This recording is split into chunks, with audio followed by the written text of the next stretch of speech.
Bonjour à tous, la DS voiture préférée des Français, le blanc teinte la plus populaire sur nos voitures, les nouveaux systèmes d'aide à la conduite en ville d'Opel et de vidéos japonaises insolites, c'est le programme du jour.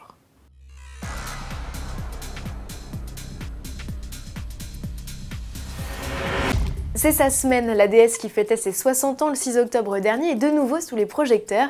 L'iconique berline Citroën vient en effet d'être élue voiture préférée des Français selon le sondage RTL Auto Plus, réalisé pour Autoradio, leur émission radiophonique commune dont on célèbre ce 10 octobre la 500e.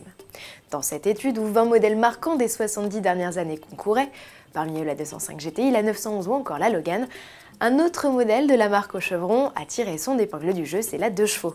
C'est la voiture préférée des hommes. La troisième place est quant à elle occupée par la Coccinelle, modèle le plus plébiscité chez les femmes. Enfin amusant, les sympathisants de gauche placent la DS devant la 2 chevaux, contrairement à l'électorat de droite. Retrouvez le palmarès complet et d'autres détails croustillants sur ce sondage le 10 octobre à 7h45 sur l'antenne d'RTL.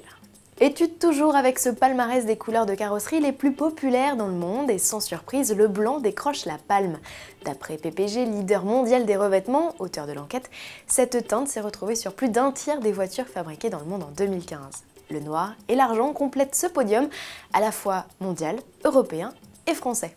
Enfin toujours selon ce sondage, pour 3 personnes sur 5, la couleur est un facteur majeur lors de l'achat et plus de la moitié préfèrent décaler leur achat en cas d'indisponibilité de la teinte choisie.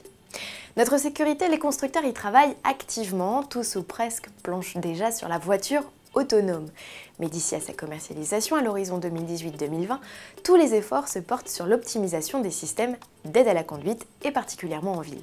Opel montre ainsi aujourd'hui ses progrès pour assister le conducteur lors de manœuvres d'urgence dans les centres urbains. Le prototype d'Insignia à l'image est capable d'avertir le conducteur d'un danger mais aussi d'éviter la collision s'il ne fait pas en actionnant direction et freinage. Un autre prototype également bardé de capteurs et caméras analyse lui le comportement des conducteurs pour prévenir ses réactions.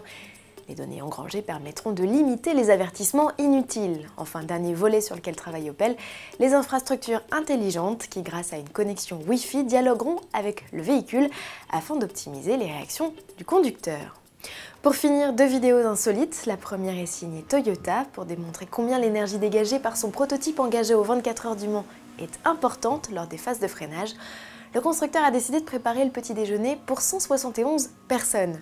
Du percolateur au grille-pain, c'est la TS 040 hybride qui a joué les baristas et visiblement avec succès. Et pendant que Toyota joue les barmaids, Lexus, sa division premium, préfère l'origami, les fameux pliages japonais. Grâce à cette technique, le constructeur a mis au point une IS en carton et pas qu'une maquette, elle roule vraiment grâce à un moteur électrique. Au total, 1700 feuilles de 10 mm auront été nécessaires pour la façonner. Découpée au laser et numérotée, il aura fallu 3 mois pour assembler les pièces autour d'un châssis en aluminium. Chapeau. Bon week-end à tous et à lundi.